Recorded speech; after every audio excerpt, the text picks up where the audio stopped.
व्रत का नियम कैसा है। और हमारे बीच में भरत जी जो पिछले 20 साल से निराजल शिवरात्रि का व्रत करते आए, उनसे हम सुनते हैं इनका महत्व क्या है और इसको क्या नियम है और कैसे व्रत को घाटन करना चाहिए। तो फिर और संक्षेप में हम आपको और जो 8 लिंग रह गए उनको हम चर्चा देते हैं आपको।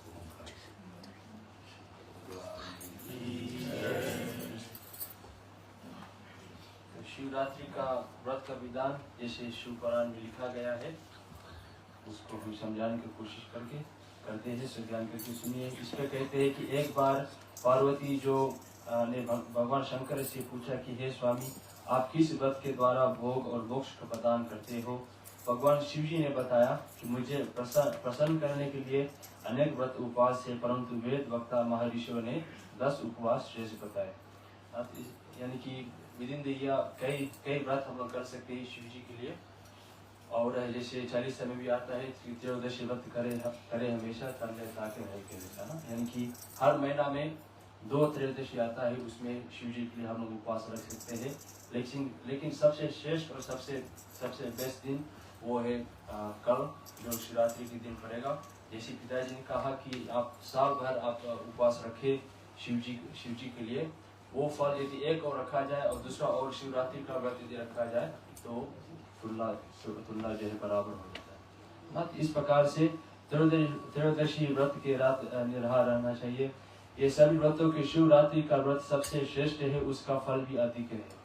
यानी कि बराबर नहीं, लेकिन यहाँ पर कहते कि अधिक है। यदि शिवरात्रि का व्रत जो कल है और जो बचा दिन यदि शिव जी के लिए आपने व्रत किया तो शिवरात्रि का व्रत अधिक है। शिवरात्रि के व्रत के नियम और इस प्रकार है कि प्रातः काल उठ करके यथा योग नित्य कर्मों से निवृत्त होकर के शिव मंदिर में जाना चाहिए। यानी कि रोज यदि आप देवी का पूजन करते हैं, नहीं तो भगवान विष्णु का पूजन करते हैं, नहीं तो हवन करते हैं, जो भी अपना डेली रूटीन है, जो डेली पूजा है, वो जो है चलते रहना चाहिए। तो उसके करने के बाद में फिर जो है शिव मंदिर में जाना चाहिए, शंकर भगवान के पास में जा करके फिर कहते हैं कि प्रार्थना करना चाहिए। बड़ा सुंदर प्रार्थना है।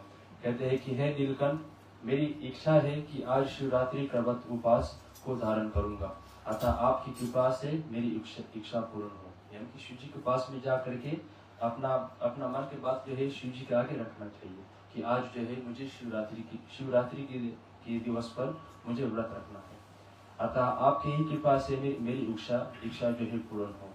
उसमें ही कोई भी विघ्न ना पड़े, काम क्रोध आदि शत्रु मेरी कुछ भी ना बिगाड़ सके।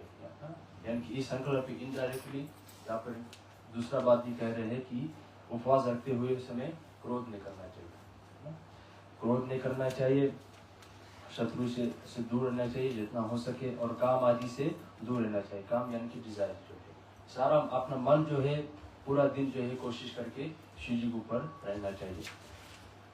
यहाँ पर शिव भगवान कहते हैं कि भगवान से प्रार्थना किया जाए कि हमारे अंदर काम ना आए, क्रोध ना आए, शत्रु मेरी कुछ ना बिगाड़ सके, मेरे सब तरह से मेरी रक्षा करो।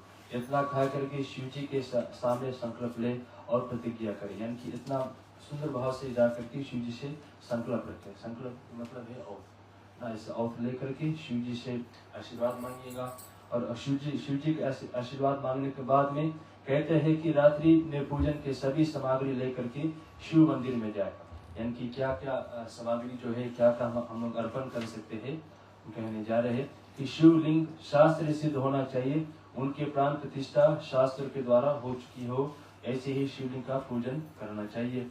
वहाँ सामग्री रखकर स्नान करके शुद्ध वस्त्र धारण कर पवित्र आसन पर आरूढ़ हो जाए। यानी कि अपना शुद्धि स्नान करके फिर जो है शिव मंदिर में जा करके पूजन करना चाहिए। और सामान्य क्या है कि फिर शिव पूजन का कार्य करे। शिव जी के भक्त को रात्रि के 4 प्रहरों में पार्थिव के रचना करके 4 बार वेद विधि से पूजन करना चाहिए। यानी कि 4 बार जो है जो 4 पहर है 4 टाइम्स इन द डे हमें शिव जी को पूजन करना चाहिए। 108 बार शिव मंत्र को बोल करके ज्योतिर्लिंग पर जल धारा चढ़ावे।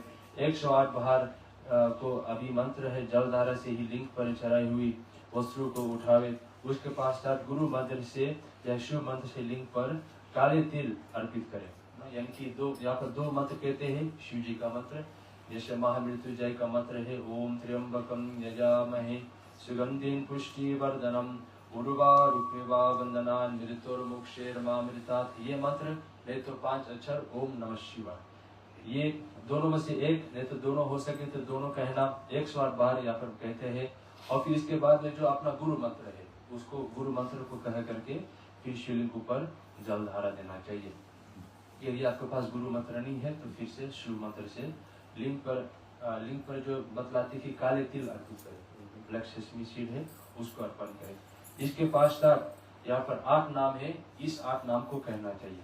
वो नाम क्या है कि रुद्र, सर्व, भव, उग्रा, पशुपति, महान, भीम और ईशान ना। तो पहला फिर दोबारा कहते हैं कि रुद्र, सर्वा, भव, उग्रा, पशुपति, महान, भीम और ईशान, इन 8 नामों को बोलते हुए कमल या कनेर के फूल को अर्पित करें। यदि ये दोनों फूल ना मिले तो सफेद फूल या तो धतूरा का फूल जो है अर्पण करना चाहिए। और फिर यहाँ पर कहते हैं कि ओम नमः शिवाय 5 अक्षर मंत्र का जाप करें।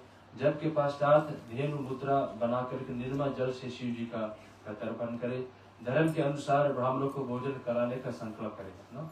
जैसे पिताजी ने कहा कि हमारे में उपवास होता है, ऐसे नहीं कि आप आओ फिर पंडित जी के दिन उसी दिन खिलाना चाहिए ना, कहते कि संकल्प ना। तो संकल्प यानी कि आज नहीं तो कल नहीं तो परसों संकल्प रखना चाहिए ना, क्योंकि सबका उपवास का लाभ लेना चाहते हैं।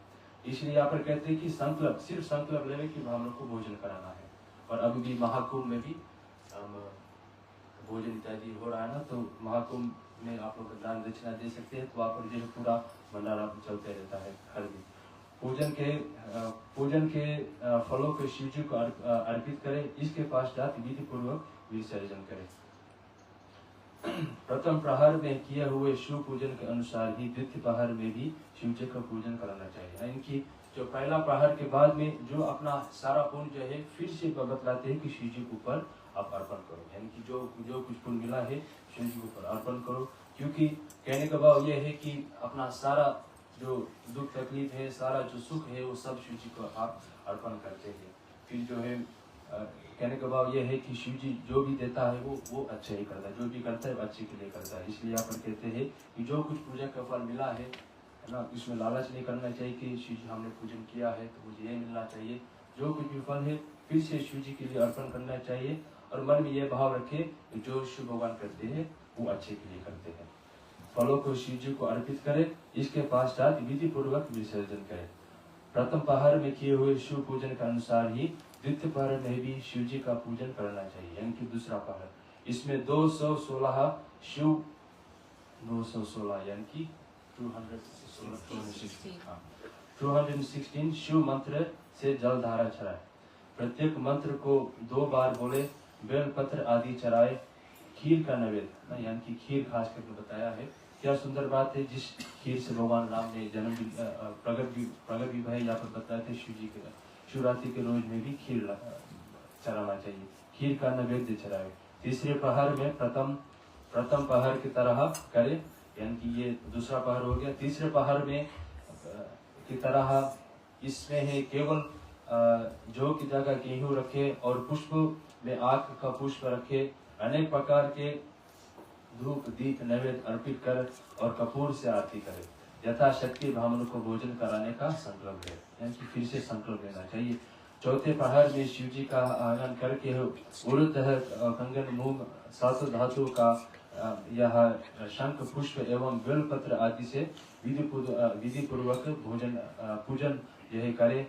पके हुए फल और नैवेद्य अर्पित करे और दुगना जप और यथाशक्ति ब्राह्मणों का भोजन कराने का संकल्प लेकर के सूर्योदय तक उत्साह मनाते रहे। यानी कि जो आपने जैसे सुबह उठ करके आपने शिव जी के लिए पूजन किया है, तो फिर कोशिश करके आपने जैसे 4 बजे सुबह आपने उठा तो फिर कोशिश करके फिर से 4 बजे जो नेक्स्ट डे जो है कोशिश करके जागना चाहिए और फिर शिव जी का पूजन करें 4 बार में।